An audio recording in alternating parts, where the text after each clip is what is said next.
आप लोग तो माध्यम बने हैं, पर वास्तव में आप जहां जहां से आए हैं वहां के नगर देवता, वहां के नगर क्षेत्रपाल, वहां के नगर ठाकुर जी आपके चित्त में बैठ के कथा सुनने आते हैं। कथा के मूल श्रोता ठाकुर जी ही हैं। ठाकुर जी आते हैं क्यों? क्योंकि ठाकुर जी की चरित्र नहीं है ना, भक्तों के चरित्र हैं, भक्तों की लीला सुन रहे हैं। अब हम यहाँ श्री कल हितरवंश महाप्रभु का चरित्र सुना रहे थे, आप नहीं सुन रहे थे, ठाकुर जी सुन रहे थे। ठाकुर जी को भक्त चरित्र बहुत अच्छा लगता है। भक्तमाल जी के रचयिता हुए श्री नाभाजी महाराज। हम साल में एक बार भक्तमाल करते हैं जयपुर में, और फिक्स है जन्माष्टमी पर जयपुर में ही भक्तमाल होती है। इतना आनंद आता है, इतना सुख मिलता है भक्तमाल कहने में। पर इसका मतलब ये नहीं भागवत जी में नहीं है, भागवत जी भी तो भक्तमाल हैं, ये संस्कृत की भक्तमाल है। तो भक्तमाल के रचयिता श्री नाभाजी महाराज, नाभाजी महाराज की आज्ञा से श्री प्रियादास जी महाराज हुए हमारे वृंदावन में राधा रमणीय वैष्णव थे।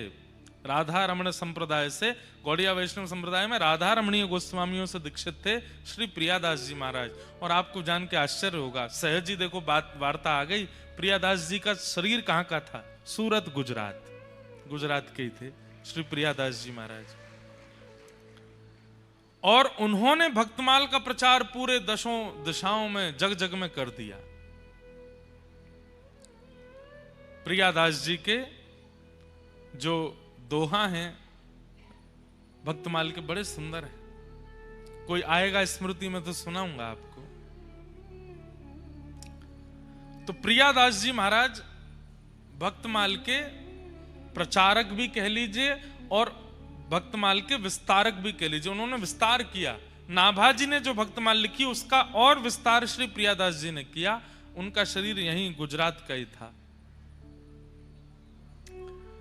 तो एक बार श्री प्रियादास जी महाराज ब्रज 84 कोस यात्रा कर रहे थे। अब हम आज बोलना नहीं चाह रहे कथा में, पर थोड़ा संकेत कर देते हैं। बहुत जल्दी प्यारे गिरधर लाल जी 84 कोस यात्रा पर जाने वाले हैं। 84 कोस यात्रा क्यों होती है? यशोदा मैया और नंद बाबा ने सवरे दई देवता मनाए, देवतान के यहां जाए जाए करके प्रार्थना करें। ब्रजभाषा बोले, समझ जाओगे भैया? समझो छे? हाँ ठीक है। ब्रजभाषा सारू छे, बहुत मीठी भाषा है ब्रजभाषा। समझने का प्रयास करना। हमको कितने सारे लोग बोल गए, बोले आप ऊंझा उत्तर गुजरात में कथा करने। मैंने हाँ, वहां के लोग तो बहुत गुजराती वासी वक्ताओं को ही सुनते हैं। मैंने क्या आके देखो, हमको सुन रहे हैं सब रे, हम तो ब्रजभाषा बोल रहे हैं। तो ब्रजभाषा बोल रहे हैं थोड़ी थोड़ी। अब तो आज से तो ब्रजभाषा ही आनी है कथा में। तो नंद बाबा यशोदा मैया के जब तक लाला नाए भयो, तो यशोदा मैया नंद बाबा ने सबरे देवतान को जाए करके प्रणाम करी। जगन्नाथ जी को प्रणाम कियो, बद्रीनाथ जी को प्रणाम कियो, गंगोत्री, यमुनोत्री, केदारनाथ, सब जगह प्रणाम कियो। जो जो देवता उनको बताते गए सब जगह जाके प्रणाम करते। और प्रणाम करके कहां मांगते? हमें बालक नाए चाहिए, हमें लाला नाए चाहिए। तो अरे नंद बाबा की 9 लाख गैया हैं, नंद बाबा के बाद उन गैयान की सेवा करवे वालों ग्वारिया चाहिए। नंद बाबा के यहां इतने संत, इतने भक्त आते रहे, नंद बाबा सब संतन की सेवा करें, इनके बाद संतन की सेवा करवे वालों एक सेवक चाहिए। सोचिए, पुत्र की कामना कर तो रहे, पर पुत्र कैसा चाहिए? गौ सेवक, संत सेवक, भक्त सेवक। सब तीर्थों में जाकर के प्रणाम किया और कहा कि एक लाला है गयो, तो हम वचन दे रहे हैं लाला के संग फिर से तीर्थ में आवेंगे। लोग बाग तीर्थों में जाके ऐसी बोल देते हैं ना मनोकामना। ऐसी नंद बाबा यशोदा मैया ने सब तीर्थन में मनोकामना करी कि एक लाला है जाए, गैयान को सेवक, संतन को सेवक, तो वह लाला के संग हम तीर्थ करवे आवेंगे। ठाकुर जी को जन्म भयो। जैसे ही ठाकुर जी चलवे फिरवे बोलवे लायक भये, यशोदा मैया और नंद बाबा ने आपस में चर्चा करी, अब लाला चलन लगो, अब लाला बोलन लगो, अब हमें तीर्थ जानो चाहिए, चलो व्यवस्था बनाओ। अब महाराज बैलगाड़ी की तैयारी कर रहे हैं, सामान सट्टे सब रखते जा रहे हैं, सब ब्रजवासी भी एक है लिए, 100 200 400 ब्रजवासी भी संग है लिए। लेकिन नंद बाबा और यशोदा मैया की वृद्ध अवस्था देखकर के ठाकुर जी के मन में आई, बाबा इतने वृद्ध है गए, यशोदा मैया इतनी वृद्ध है गई, और मैं नेके ही बड़ो भयों, अब ब्रजते बाहर ये तीर्थ करवावे मुकु ले जाएंगे, सालन लग जाएंगे इनको, और जो प्रेम ब्रज में मुकु विस्तारित करनो वो है ना पावेगो, कहा करूं। नंद बाबा यशोदा मैया बड़े वृद्ध है गए, सवरे तीर्थन को ठाकुर जी ने यमुना तट पे बुलायो। ठाकुर जी तो भगवान है, सवरे तीर्थ आकर के खड़े है गए यमुना तट पे, आज्ञा करें भगवान, कहा करनो है। बोले भैया देखो हमारे अम्मा बाबा वृद्ध है गए, अब ये सब तीर्थन में जामेंगे, सालन लग जाएंगे, हमें 11 वर्ष ही ब्रज में रहना है, आप सब 84 कोस में फैल जाओ, हमें ज्यादा दूर नहीं जानो पड़े, 84 कोस में ही सबरे तीर्थन के दर्शन, सबरे धामन के दर्शन हमको यहीं है जाए, हमें और कहीं नहीं जानो पड़े। महाराज ऐसी स्थिति है गई, सारे तीर्थ 84 कोस में बैठ गए, अब तो छोटे छोटे तीर्थ जिनके नाम ही नहीं पता है वो भी आ गए लाइन में, बोले हम भी ब्रज में आवेंगे, हमें स्थान दो, हम भी विराजमान होंगे। और उस भाव से भारतवर्ष के सारे तीर्थ 84 कोस में विराजमान हो गए। और फिर नंद बाबा यशोदा मैया के साथ लाला 84 कोस ब्रज यात्रा पर गए। तब से ये नियम है हमारे ब्रज में, ये अभी कार्तिक का महीना चल रहा है, अभी 84 कोस यात्रा चल रही होगी, 84 कोस की लोग परिक्रमा करते हैं, गाड़ियों में करते हैं, बसों में करते हैं, पर हम लाल जी को गाड़ी में नहीं लेके जाएंगे। हमारे लाल जी वैसे करनी तो हमको 2 साल पहले थी, लेकिन इतने व्यस्त होते चले गए, कर ही नहीं पाए। अब लाला की जनवरी में बहू आ जाएंगी और लाल जी हमारे राधा गिरधर लाल हो जाएंगे, फिर 84 कोस यात्रा पर जाएंगे। तो विवाह करके लाला विवाहित है कि 84 कोस यात्रा करेंगे, संभवतः अगले कार्तिक तक क्रम बन जाएगा। और प्रयास करेंगे कम से कम 1000 गौवंश के साथ में ठाकुर जी 84 कोस यात्रा करें, 1000 गैया चलें ठाकुर जी के आगे पीछे, पैदल बैलगाड़ी में, और जैसे व्यवस्था बनेगी लाल जी की वैसे करेंगे। महीना भर की, महीना 1.5 महीना की यात्रा होएगी, जगह जगह जाए करके तम्बून में रुके करेंगे, वहीं प्रसाद बना के पायो करेंगे, वहीं कथा हुए करेगी, प्रेम से बैठ करके नीचे पंडाल में कथा करो करेंगे। और जगह जगह सबरे ग्वारिया बन के सिर पर फेटा बांध करके रज लगा करके पूरे तन में, और फिर पूरे ब्रजमंडल की यात्रा लाल जी पालकी में बैठ करके या बैलगाड़ी में बैठ के करेंगे। तो ऐसी ब्रज 84 कोस यात्रा अगले वर्ष होएगी। हमने बिना योजना बनाए मंच से बता दिया, अभी योजना बनानी है, लेकिन हमें पूर्ण विश्वास है, जहां तक हमारे आंकड़े कहते हैं, कम से कम अभी बरसाना उत्सव में ही 30-35 हजार वैष्णवों की आने की संभावना है। लाल जी 84 कोस यात्रा करेंगे तो लाखों वैष्णव आएंगे, और सब चल चल करके घूम घूम करके पूरे ब्रज की यात्रा करेंगे।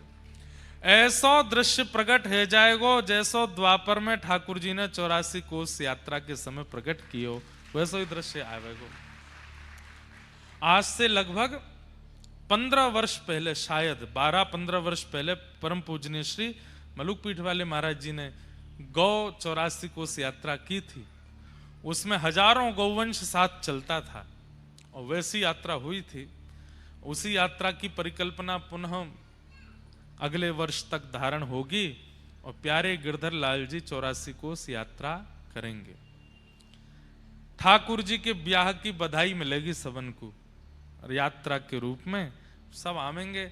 बड़े बुजुर्गन से तो कह देंगे रिक्शा कर लो पीछे, और जितने हमारे युवा पट्ठा हैं सबरे पैदल पैदल दौड़ दौड़ करके ब्रज की परिक्रमा करेंगे, पूरे ब्रज को आनंद करेंगे। हाँ, तो ऐसी यात्रा होएगी। तो हम क्या सुना रहे थे? श्री प्रियादास जी भागवत कथा के और कथा के श्रोता कौन है ये सुनो। तो श्री प्रियादास जी महाराज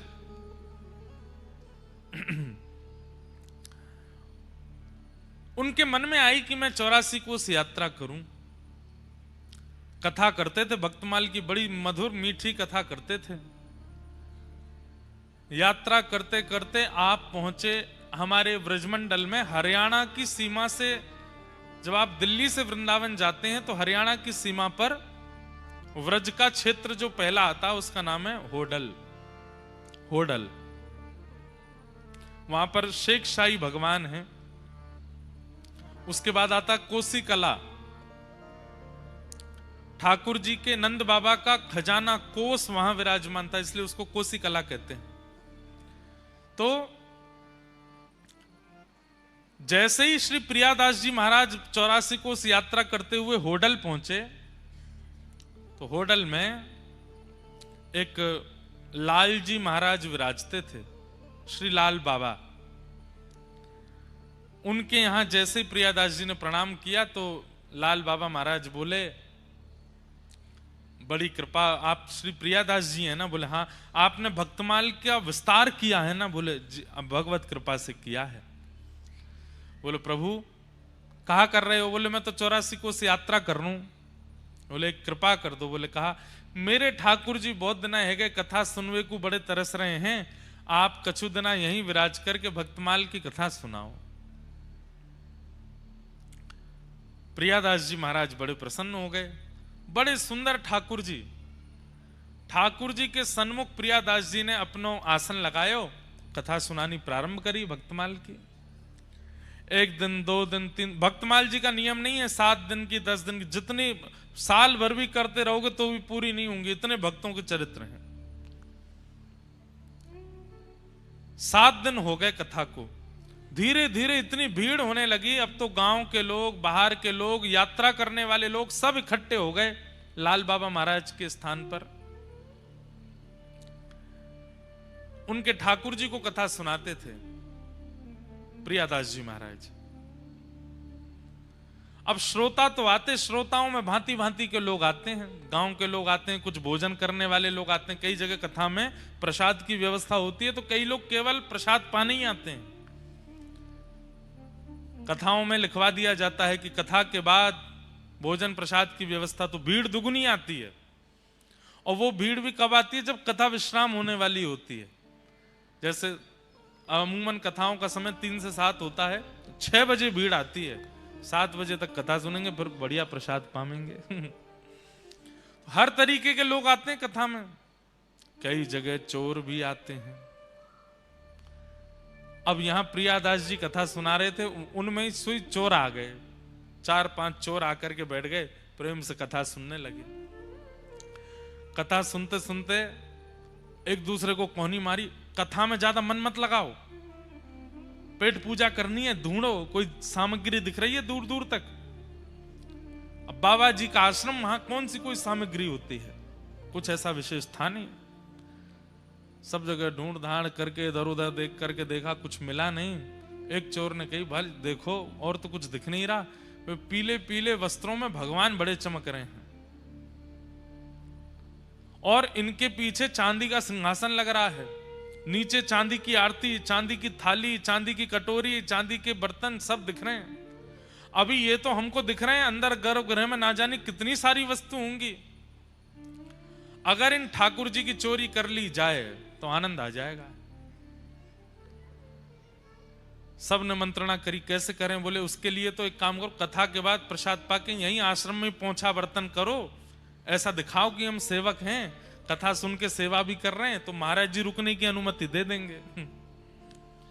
कथा सुनने के बाद प्रसाद पाकर के सब भक्तों को प्रसाद परोसा चोरों ने। बाबा जी देख रहे हैं, बोले वाह बढ़िया भक्त आए हैं, आज परोसवाई करवा रहे हैं। और जाके महाराज जी से, महाराज जी और सेवा बताओ। बोले वहां गौशाला में गोबर उठवा दो। चारों दौड़ करके गए, गोबर उठवाया है। और सेवा बताओ। बोले बर्तन सब झूठे हो गए, बड़ी बड़ी कढ़ाई सामग्री बनी, हम धो देते हैं, तुरंत धो धा दे। महाराज जी बड़े प्रसन्न। अरे भैया तुम कहां जाओगे? आश्रम में ही तुमको गद्दा दे देते हैं, यहीं सो जाओ।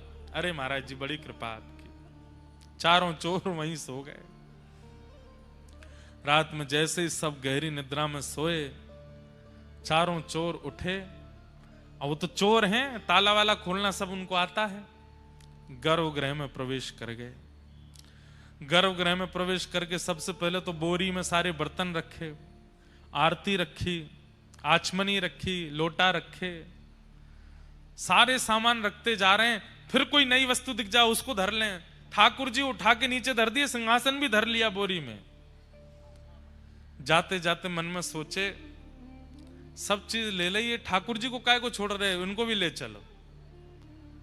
जैसे ही ठाकुर जी बोरी में धरे, बांध करके ले जाने लगे। सुबह होने से पहले सब सामग्री बांट बटोर करके और मंदिर में यथावत ताला पर्दा लगा के सब चले गए चोर।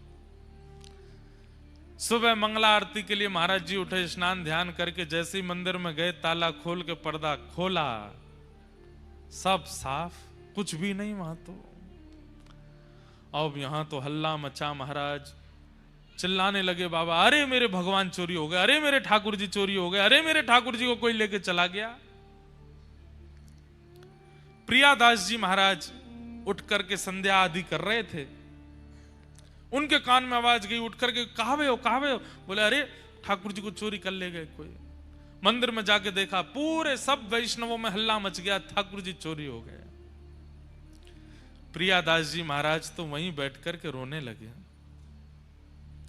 और रोते रोते मन में विचार करने लगे, मेरी कथा अच्छी नहीं लगी ठाकुर जी को, इसलिए भाग गए यहां से। अगर कथा भाई होती, भैया हल्ला मत करो, चोर नहीं लेके गए हैं। चोर की क्या सामर्थ्य जो ठाकुर जी को लेकर चला जाए। ठाकुर जी को कथा इतनी चुभ रही थी कि अपने आप चोरों को बुला के उनके संग बैठ के चले गए ठाकुर जी। मेरी कथा के कारण हुआ। यदि मैं 84 कोस यात्रा करता रहता, कथा करने यहां नहीं रुकता, और मुझे भी थोड़ा सा मन में आ गया था कि मैं भी कथा वक्ता हूं, ठाकुर जी मेरी कथा सुनते हैं, इसीलिए ठाकुर जी चले गए। प्रियादास जी रोने लगे। और वहां स्थिति क्या चोरों की, चोर गए किलोमीटरों दूर दौड़ते हुए कि कहीं पीछे से कोई आ नहीं जाए, और एकांत में कहीं जाकर के अपना जो उनका ठिकाना था वहां पहुंच गए।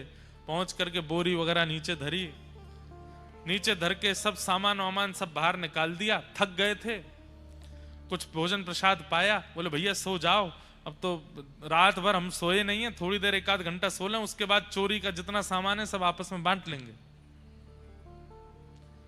चारों चोर जैसे ही सोए, नींद आते ही जिन ठाकुर जी को चोरी करके ले गए वो तुरंत इनके स्वप्न में, चारों के स्वप्न में एक साथ प्रकट हुए। और प्रकट होकर के बिल्कुल क्रोध में भर के देखने लगे। ये चारों अपने ही स्वप्न में थर थर कांपे। बोले आप कौन? बोले मैं वही हूं जाको तुम बोरी में बांध के लाए हो, बोरी में धर के लाए हो, मैं वही हूं। अरे आप इतने क्रोधी क्यों हो रहे हैं? बोले अरे 1 दुख 2 दुख 3 दुख 4 दुख 5 दुख देता होगा व्यक्ति, तुमने तो मुझे असंख्य दुख दिया है, इतना दुख दिया है, इतना कष्ट दिया है, अभी जहां तुम सो रहे हो वहीं पृथ्वी फटेगी और तुम तीनों रसातल में जाके गिरोगे। हमने क्या किया ठाकुर जी? अरे रात्रि से चोरी किए हो, कुछ खिलाया नहीं पिलाया नहीं, सुबह से भूखो प्यासो बैठो हूं मैं, बोरी में बांध के ले आए हो, स्वयं ने भोजन प्रसाद पाके सो गए हो। और भोजन प्रसाद तो बहुत दूर की बात रही, वहां में प्रेम से कथा सुनना था। 7 दिन से इतनी बढ़िया लीला चरित्र भक्तों की सुना रहे थे श्री प्रियादास जी महाराज, और तुम लोग वहां से मुझे ले आए। अभी मध्याह्न का समय हुआ है, कथा प्रारंभ होने में 2 घंटे बचे हैं, जो समय से कथा शुरू होती है। मैं तुम्हें कह रहा हूं कि तुम सोच नहीं पाओगे इतना बुरा करूंगा तुम चारों के साथ में। अभी इसी वक्त मुझे लेकर के वहां जाओ। हाँ ठाकुर जी हम अभी उठ करके लेके, और सुनो सुनो सुनो, जितना सामान लेके आए हो मंदिर का वो सब भी लेकर के जाना। और अपराध किया है, कथा छुड़वाई है मेरी, तो दंड तो देना पड़ेगा। बोले तो क्या दंड है? बोले जब से तुमने चोरी करी है तब से आज तक जितना सामान तुम्हारे पास है वो सब भी बाबा को भेंट करके आओ वहां जाके, जहां से मुझे उठा के लाए हो। चोर तो तुरंत उठ गए, बोले जान प्यारी है, प्राण निकल जाएंगे। ठाकुर जी तुरंत चरणों में प्रणाम किया, सुंदर पालकी बनाई, पालकी में ठाकुर जी बैठाए। जितना सामान चोरी करके लाए थे वो एक रात में तो 1 बोरी भर के लाए, अब तो 15-20 बोरियां भर ली। क्यों? जितना सामान चोरी किया सब भर लिया। ले करके नाचते गाते हरे कृष्ण हरे राम कीर्तन करते हुए जा रहे हैं। वहां पे सब रो रहे थे। इतने में किसी ने अल्लाह के, बाबा देखो ठाकुर जी आ गए, ठाकुर जी आ गए। तो देखे, आहा, पालकी में विराजमान होकर के ठाकुर जी बढ़िया उछल उछल करके आनंद करते हुए आ रहे हैं।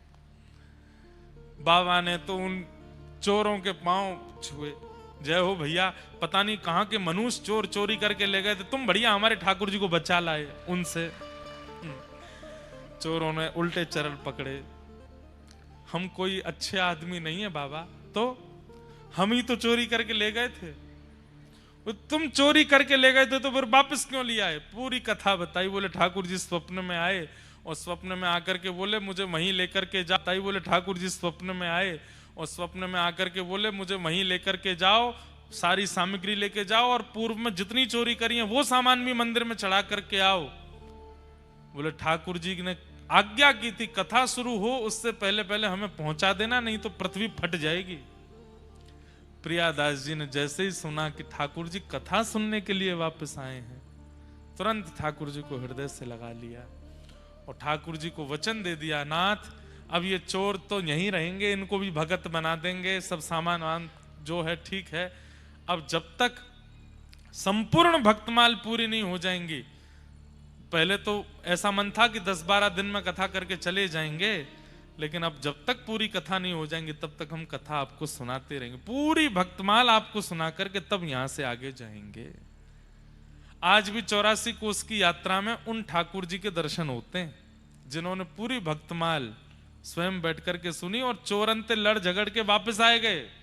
मुंह वापस छोड़ के आओ, मुंह कथा सुननी है पूरी।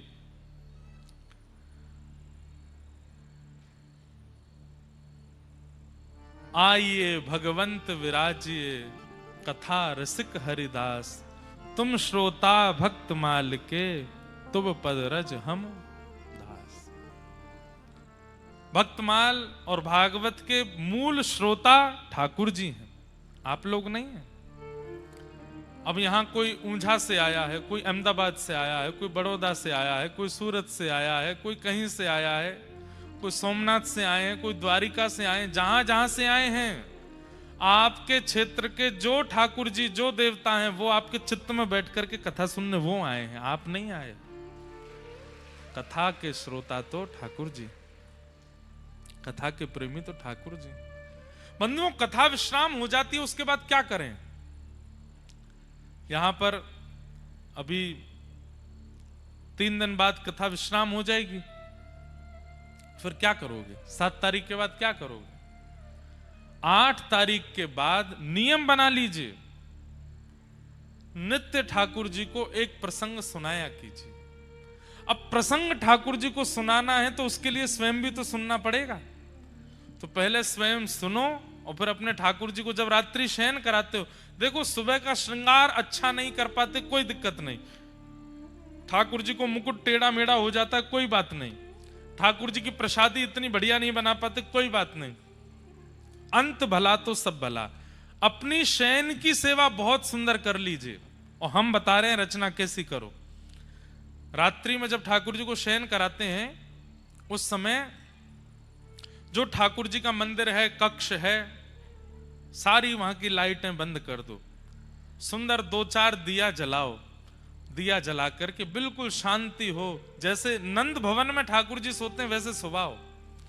फिर ऋतु के अनुसार जो इत्र चल रहा है, अब जैसे अब हिना का इत्र प्रारंभ हो गया, हिना का इत्र, शमामा का इत्र लो, थोड़ा सा हाथ में मल लो, फिर ठाकुर जी के सारे श्रृंगार उतारो, दिया जलने दो और उतनी देर ठाकुर जी को कोई प्रसंग सुनाते रहो। जैसे एक मैया लाला को लोरी सुनाती है, श्रीमद् भागवत में कथा नहीं, कृष्ण करणामृत में एक विल्ल मंगल जी चरित्र सुनाते हैं। मैया यशोदा लाला को राम कथा सुना रही है। लाला, एक राम नाम को राजा हतो, एक दशरथ नाम को राजा तो गोद में पौड़े पौड़े ठाकुर जी कह रहे हैं।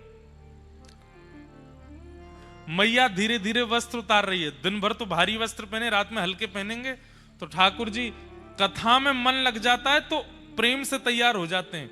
लाला एक दशरथ नाम को राजा है तो सो ठाकुर जी कर रहे हैं। फिर मैया माला उतारे, उनको एक लाला हो, वाको नाम हो राम। ठाकुर जी बोले मंद मंद मुस्काते जा रहे हैं, मेरी कथा सुना रही है मैया मोए। अच्छा मैया फिर का भयो?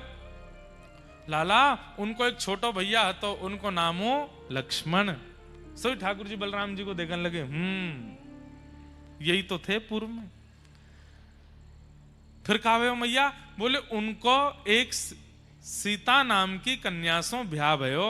ठाकुर जी बोले और लाला फिर एक दिन ऐसा भयो, सौतेली मैया ने दशरथ जी सो राम जी को वनवास मांग लियो। सो ठाकुर जी दुखी मन से बोले फिर बोले राम जी वन में गए और लक्ष्मण भैया और उनकी पत्नी सीता जी उनके संग गई। ठाकुर जी बोले फिर एक दिन लाला कहा भयो? बोले कहा भयो? बोले पंचवती के तट पर दुष्ट रावण आयो। सोई ठाकुर जी क्रोध में बोले छोटे से गोपाल जी, और राम जी तो गए वन खेलवे के काजे और वह दुष्ट रावण ने आकर के सीता जी को हरण कर लियो। जैसे ही ठाकुर जी ने सुनी रावण ने सीता जी को हरण कर लियो, तुरंत ठाकुर जी उठ के खड़े हो गए। लक्ष्मण मेरा बाण लेकर के आओ, मेरा धनुष कहां है? इस रावण को मैं आज देख लूंगा। उस दिन तो मैं कहीं और चला गया था, सीता जी का हरण करके ले गया था, आज इसको मैं जीवित नहीं छोड़ूंगा, यहीं इसमें बाण मार दूंगा, यहीं इसका वध कर दूंगा। और मुझे पता है इसकी नाभि में बाण मारना है। मेरा धनुष बाण कहां है? यशोदा मैया लाला लाला, अरे मेरे लाला तू कन्हैया है, तू राम ना है। बलराम जी आए तुरंत, लाला धीमे। ठाकुर जी को जैसे तैसे आवेश में से बाहर निकले। मैया अब आगे मत सुनाओ, यहीं तक ठीक है, आगे सुनाओगी और आवेश आ जाएगा। ठाकुर जी रात्रि में शयन करते हैं, उस समय ठाकुर जी को कुछ सुनना है। कुछ याद ना आवे तो गीत गोविंद सुनाओ, कुछ याद ना आवे तो गोपी गीत सुनाओ, कुछ याद ना आवे तो कोई पद सुनाओ। और अगर कर सको, इतने रसिक जन, इतने कथाकार कथा कर रहे हैं, सबकी कथा यूट्यूब पे आती है, सुनो एक चरित्र उसमें से ठाकुर जी को सुनाओ। और धीमे धीमे इत्र की मालिश करते रहो, घी लगाओ, दिए की लौ में थोड़े थोड़े ठाकुर जी दिख रहे हैं, श्रृंगार हल्का कर दो, हल्की हल्की सी माला ठाकुर जी के सेज पर भी इत्र बिछाते जाओ, कथा सुनाते जाओ और बढ़िया प्रेम से ठाकुर जी को फिर वहां पे पौड़ा दो। धीमे धीमे चरण दबाते रहो जब तक चरित्र पूरा ना हो जाए। और जैसे ही चरित्र विश्राम हो, धीमे से बोलो भक्त वत्सल भगवान की।